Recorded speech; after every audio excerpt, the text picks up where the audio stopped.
Neat అవకతవకలపై నేడు సుప్రీంకోర్టులో విచారణ జరుగుతోంది. కౌన్సిలింగ్ ఎప్పుడు నిర్వహించాలి అనే దానిపై ఈరోజు క్లారిటీ వస్తుంది. చీఫ్ జస్టిస్ డివై చంద్రచూడ్ నేతృత్వంలోని ధర్మాసనం నీట్ వివాదంపై విచారణ జరుపుతోంది. సిబిఐ రిపోర్టుపై పిటిషనర్ల లాయర్లు అభ్యంతరాన్ని తెలియజేశారు. దీనికి సంబంధించి పూర్తి సమాచారం మా ప్రతినిధి రాజు ఢిల్లీ నుంచి లైవ్ ద్వారా అందిస్తారు. Raju, over to you.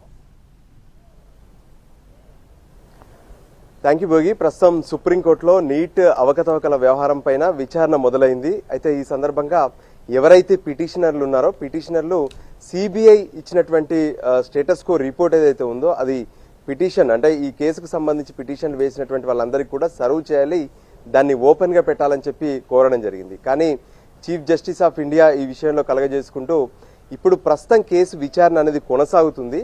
So ఈ రిపోర్టును బహిర్గతం చేయడం వల్ల కొన్ని ఇబ్బందులు తలెత్తుతాయనే విషయాన్ని కూడా స్పష్టం చేశారు.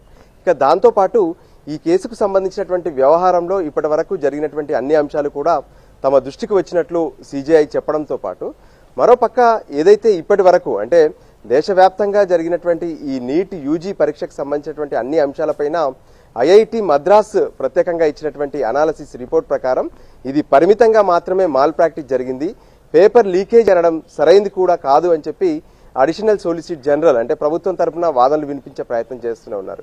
ఇక మరోపక్క పిటిషనర్లు మాత్రం ఖచ్చితంగా ఏదైతే ఈ వ్యవహారానికి సంబంధించి రీటెస్ట్ నిర్వహించాల్సినటువంటి అవసరం ఉంది అని చెప్పి వాదనలు వినిపిస్తే ఈ విషయంలో మరోసారి చీఫ్ జస్టిస్ ఆఫ్ ఇండియా ఖచ్చితంగా మొత్తం ఎవరైతే ఈ పరీక్ష రాసినటువంటి 24 లక్షల మంది అభ్యర్థులు ఉన్నారో ఈ అభ్యర్థులందరికీ సంబంధించి నిర్ణయం తీసుకోవాల్సి ఉంటుంది. సో రీటెస్ట్ అనేది ఇప్పుడు ఆ అంశం కాదు అని చెప్పి స్పష్టం చేశారు.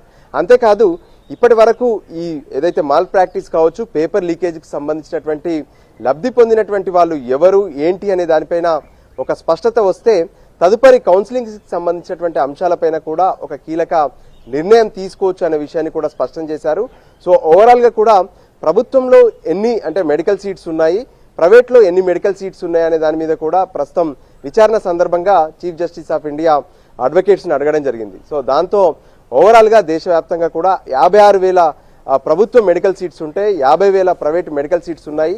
సో మొత్తం పరీక్ష రాసినటువంటి దాంట్లో కూడా లబ్ధి పొందేటటువంటి వాళ్ళు మొత్తం చూస్తే 1,08,000 మంది మాత్రమే లబ్ధి పొందుతారు. మిగతా వాళ్ళందరూ కూడా ఫర్దర్గా ఇతర మెడికల్ సీట్లలో కానీ లేదంటే ఇతర మళ్ళోసారి వాళ్ళు ఎగ్జామ్ రాసుకోవాల్సి ఉంటుంది.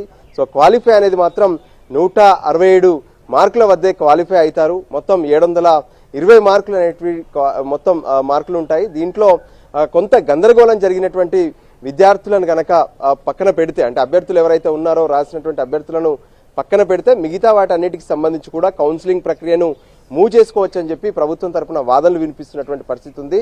అయితే ఇందులో ఓవరాల్గా పరీక్ష రాసినటువంటి వాళ్ళలో ఎంతమంది ఈ ఏదైతే రీటెస్ట్ కోరుకుంటున్నారు, ఎంతమంది రీటెస్ట్ వద్దు అంటున్నారనే దాని మీద కూడా కొంత క్లారిటీ తీసుకోవాల్సినటువంటి అవసరం ఉందని చెప్పి ధర్మాసనం అభిప్రాయపడింది. ప్రస్తుతం ఏదైతే నీట్ వ్యవహారానికి సంబంధించినటువంటి విచారణ కొనసాగుతూనే ఉంది. ఈ విచారణ పూర్తయితే కౌన్సిలింగ్కి సంబంధించినటువంటి ప్రక్రియ వాస్తవానికి మే 5న దేశవ్యాప్తంగా కూడా నీట్ యూజీకి సంబంధించినటువంటి పరీక్ష జరిగింది. సో ఆ తర్వాత అవకతవకల వ్యవహారం తెరపైకి రావడంతో దేశవ్యాప్తంగా అభ్యర్థులు దాంతోపాటు విద్యార్థి సంఘాలు రాజకీయ పార్టీలు సైతం ఆందోళన చేస్తున్నటువంటి పరిస్థితి ఉంది. ఈ నేపథ్యంలోనే కౌన్సిలింగ్ ప్రక్రియను కూడా వాయిదా వేశారు. సుప్రీంకోర్టులో దీనికి సంబంధించినటువంటి ఒక క్లారిటీ వస్తే ఏదైతే నీట్ యూజీకి సంబంధించినటువంటి జాబితా ఆధారంగా అర్హుల ఆధారంగా ప్రత్యేకంగా కౌన్సిలింగ్ ప్రక్రియను మూవ్ చేసేందుకు కూడా కేంద్రం సిద్ధమవుతున్నటువంటి పరిస్థితి కనిపిస్తుంది.